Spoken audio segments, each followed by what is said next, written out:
हमारे YouTube channel एकता समाचार को सब्सक्राइब कीजिए, शेयर कीजिए, बेल के बटन को दबाएं और नई नई खबरें देखें। धन्यवाद। यादव समाज चोखला सागवाड़ा परिक्षेत्र के नवीन अध्यक्ष कारूलाल यादव एवं नवीन कार्यकारिणी का शपथ ग्रहण कार्यक्रम को कानपुर में आयोजित किया गया।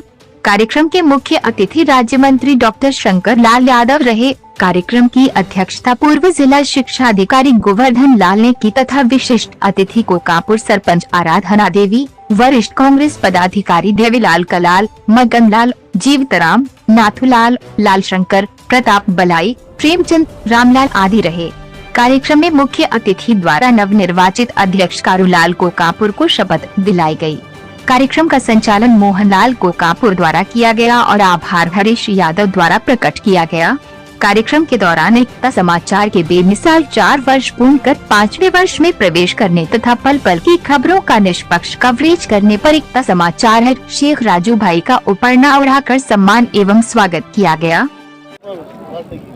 हमारे कारूलाल जी बहुत जागरूक और जुझारू सामाजिक कार्यकर्ता हैं और हमारे जो सागवाड़ा परिक्षेत्र के जो यादव समाज के लोग हैं उन्होंने उनको अध्यक्ष बनाया है। मैं उनको अपनी शुभकामनाएं और मंगल कामनाएं देता हूं, उनके उज्जवल भविष्य की कामना करता हूं और निश्चित रूप से इस एरिया के जो शेड्यूल कास्ट के लोग हैं उनके जीवन स्तर को सुधारने में, मुख्य धारा में लाने के लिए ये अपनी पूरी एनर्जी, पूरी ऊर्जा लगाएंगे और समाज को नई दिशा देंगे।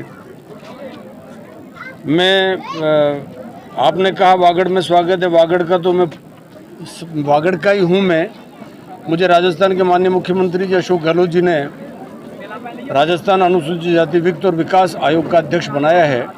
मैं उनका बहुत आभार प्रकट करता हूँ और ख़ास करके हमारा ट्राइबल सप्लान एरिया जो उदयपुर संभाग का है, यहाँ के शेड्यूल कास्ट के जो लोग हैं उन सबकी ओर से माननीय मुख्यमंत्री जी का आभार ज्ञापित करता हूँ कि उन्होंने विकास की जो कड़ी है उसको आगे बढ़ाने के लिए महती जिम्मेदारी मुझे दी है। निश्चित रूप से राजस्थान में या देश में शेड्यूल कास्ट के जो लोग हैं वो मेन स्ट्रीम से कटे हुए हैं। आज़ादी के बाद 80 साल में काफ़ी योजनाएं बनी है, काफ़ी कार्यक्रम बने हैं और निश्चित रूप से लोगों को मेन स्ट्रीम में आने का अवसर मिला है। लेकिन कई जातियां आज भी जो गुमक्कड़ की तरह हैं या गाँवों में दूर दराज में निवास करती हैं, वो जातियां आज भी विकास से महरूम हैं। माननीय मुख्यमंत्री जी ने कहा है एक बात जो आपके सामने लाना चाहता हूं कि आप मांगते मांगते थक जाओगे, मैं देते देते नहीं थकूंगा।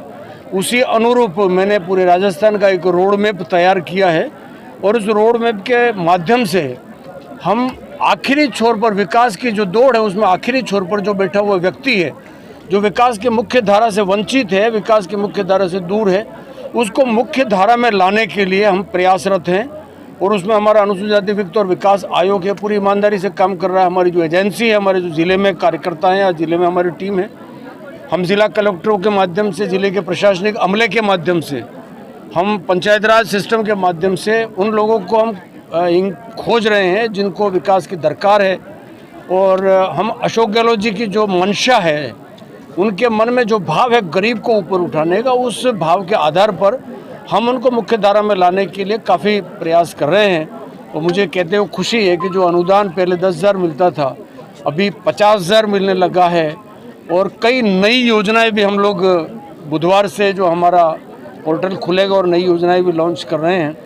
माननीय मुख्यमंत्री जी ने भी मुख्यमंत्री अनुप्रति योजनाओं के माध्यम से शेड्यूल कास्ट, शेड्यूल ट्राइब और वीकर सेक्शन के जो स्टूडेंट हैं, जो हायर एजुकेशन सिस्टम की ओर जाना चाहते हैं, उनको भी उसका भागीदारी सुनिश्चित किया है। आप जानते हैं जो गवर्नमेंट की योजना है, चाहे वो चिरंजीवी योजना है, जो और भी योजनाएं हैं, एक क्रांतिकारी बदलाव पूरे राजस्थान में डेवलपमेंट की दिशा में आया है। मैं ये कह सकता हूँ कि जैसे राजस्थान के माननीय मुख्यमंत्री जी को राजस्थान का गांधी भी कहा जाता है, उन्होंने अपने आप को दर्शित भी किया है जो योजनाएं आई हैं। और मैं कहना चाहता हूँ कि 36 कौम के लोग, कोई भी समाज ये नहीं कह सकता है, चाहे अधिकारी वर्ग हो, कर्मचारी वर्ग हो, किसान हो, नौजवान हो, हमारे अक़लियत के लोग हो, जो भी लोग हैं उनके लिए योजनाएं बनी हैं। और इस बार तो बजट पूरा किसान पे केंद्रित रहा, कृषि आधारित बजट रहा और आने वाली जो चुनौतियां हैं उसका बहुत ईमानदारी से मुकाबला करते हुए राजस्थान को हम अग्र पंक्ति के राज्यों में ला देंगे। और आप जानते हैं कि हमारे देश के माननीय प्रधानमंत्री नरेंद्र मोदी जी ने कोरोना पीरियड में अशोक गहलोत जी को की पीठ थपथपाई है कि राजस्थान में शानदार और जानदार काम माननीय मुख्यमंत्री जी ने किया है। हमारी नीयत साफ है, हमारी कथनी और करने में कोई भेद नहीं है। हम जो कहते हैं वो करते हैं और हर चीज़ को अमली जामा पहनाने का हम प्रयास करते हैं। यही कह सकते हैं कि विल बेस्ट, हम डू बेस्ट, अच्छा कल अच्छा करेंगे और अच्छी योजनाएं बनाएंगे। Thank you. हमारे अध्यक्ष महोदय भी है जो सांगवाड़ा से होकर आए और आज शपथ ग्रहण का कार्यक्रम था। सर बताइए, आपको समाज ने अध्यक्ष बनाया है तो समाज के लिए आप क्या करोगे? सर, समाज ने मेरे पर विश्वास किया है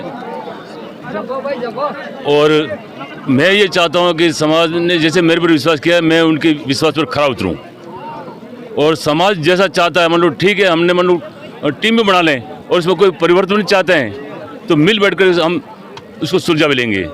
और मैं हमारे यहाँ वडील हैं जो मान लो पहले से कार्यकर्ता हैं, मैं उनसे अपेक्षा रखता हूँ, मान लो हम उनका आशीर्वाद चाहते हैं और वो लोग जो कभी हमारी टांग खींचा करें तो मैं उनसे निवेदन करता हूँ मेहरबान करके ऐसा नहीं करें और हमारे को पूरा सहयोग करें। मैं यही उनसे आशा रखता हूँ सब। और मेरे यहाँ जो समाज के जैसे ये कर्मचारीगण, प्रगति मंडल, युवा मंडल, सबका मेरे को सहयोग मिला सब।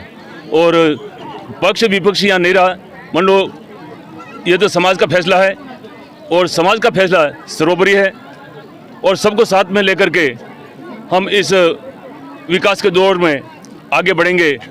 और 2 साल का भी समय दिया, मतलब जितना भी हो सके हम समाज को आगे बढ़ाने में, जो समाज में कुछ नियमों में कोई परिवर्तन भी हम चाह रहे हैं, ऐसे कुछ रीति रिवाज भी हैं जो अनावश्यक खर्चा हो रहा है, उस पर थोड़ा पाबंदी लगाए, ये भी हम चाह रहे हैं सब। धन्यवाद सब। जी बताइए मणिलाल जी, आज कालूराम को अध्यक्ष बनाया है और आज शपथ ग्रहण का कार्यक्रम का आयोजन हुआ है, बताइए। हाँ, वैसे तो इनका लोकतांत्रिक तरीके से चुनाव हुआ है और ये विजय हुए हैं और इनके साथ टीम लगी हुई है। जो असंतुष्ट ग्रुप है या कोई ऐसे साथी हैं उनको भी संतुष्ट करके इनके साथ जोड़ करके हम कंधे से कंधा मिला करके हमारे समाज को गति देंगे, विकास की गति, और पढ़ाई में बच्चों को और सभी प्रकार के हम समाज से जुड़ने के लिए सबको आह्वान करेंगे। समय समय पर बड़े बड़े आप जैसे और हमारे मंत्री जैसे हैं, अधिकारी हैं, उनसे हम राय लेकर के समाज के को आगे बढ़ाने की कोशिश करेंगे, नई दिशा देंगे। धन्यवाद साहब। हमारे डीओ साहब भी हैं। डीओ साहब बताइए, आपके समाज शिक्षा के क्षेत्र में सबसे आगे है। शिक्षा के क्षेत्र में मैं बात करना चाहूँगा कि बाबा साहब ने जो कहा था शिक्षित बनो, संगठित रहो और संघर्ष करो, तो शिक्षा के क्षेत्र में हमने जो है काफ़ी तरक्की करी है, किंतु फिर भी नवयुवक मंडल जो है, नवयुवक से मेरा आग्रह है कि ये जो है आने वाली पीढ़ी जो कि देश नई शिक्षा नीति की ओर जा रहा है और वहाँ अभी समाज का माहौल अपन देखें तो पढ़े लिखे लोग जो बुलंद आवाज़ में बोल रहे हैं, तो निसंदेह कुछ मनवादी ताकतें इनको रोकने का प्रयास कर रही है। शिक्षा वो शेरनी का दूध है, जो पीता वो दहाड़ता है, तो उस दहाड़ को कम करने के लिए जो शिक्षा में परिवर्तन करने की जो साजिश है, इसको हम नहीं होने देंगे। संविधान से छेड़छाड़ करने की कोशिश की जा रही है, वो हम नहीं होने देंगे। और नवयुवक मंडल जो नवयुवकों से मेरा आग्रह है कि एकजुट होकर के एक आवाज़ में, पिछले समय में 2 अप्रैल को जो माहौल हमने बताया, उस माहौल को आगे भी हम बताएंगे।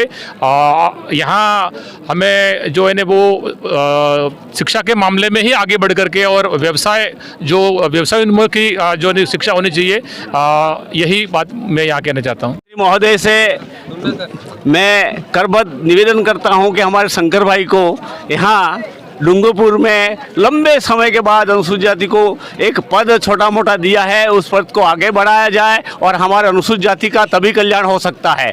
और हमारे अनुसूचित जाति का उदयपुर संभाग में कोई रणनीति नहीं है, हमारा अभी एक ही हमको मिले हैं।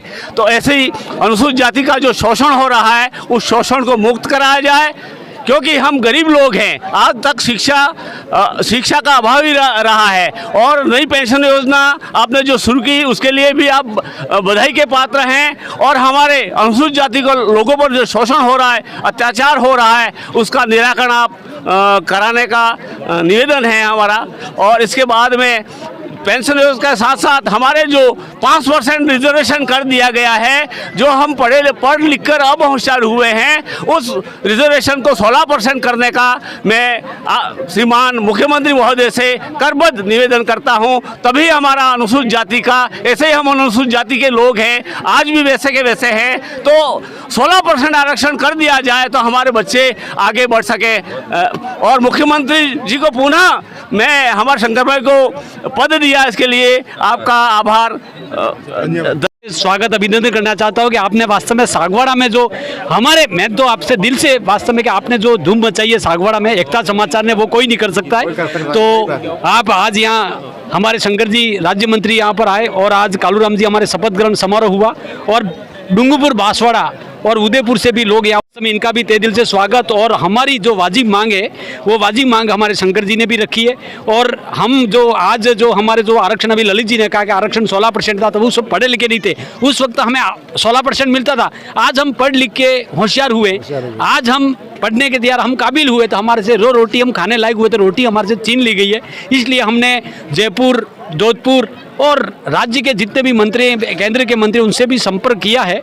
और हम तो यही मांग करें कि हमारी जो ये राठौड़ी में किया है, ये जो राठौड़ी में जो आरक्षण का व्यवस्था की है, वो राठौड़ी में होल राजस्थान जनसंख्या, होल राजस्थान की जनसंख्या के आधार पर आरक्षण की व्यवस्था होती है, ये राठौड़ी में किया है। बीजेपी सरकार थी उस वक्त, और हमारे उस वक्त तो वो ये हमारे बहाल करने के लिए हम भरसक कोशिश करेंगे। हमारे नवीन मंडलों को मैं आह्वान करना चाहता हूँ कि ये हमारी मांग है, वो वाजिब मांग है और इसकी पूरी करें। आपने हमें बोलने का मौका दिया, उसके लिए धन्यवाद राजू भाई। जय भारत। में शिक्षा का स्तर तो बहुत बढ़िया है, लेकिन भारत सरकार की तरफ से प्राइवेटाइजेशन किया जा रहा है, तो उस हिसाब से हम पिछड़ रहे हैं। सरकारी नौकरियों में हमारे 16% से आरक्षण 5% कर दिया है, तो हम इसको पूरी तरह से, शिक्षा को पूरी तरह से हम उस मामले को प्राप्त नहीं कर रहे हैं। तो सरकार से यही निवेदन है कि अधिक से अधिक सरकारी नौकरियों में भागीदारी दी जाए,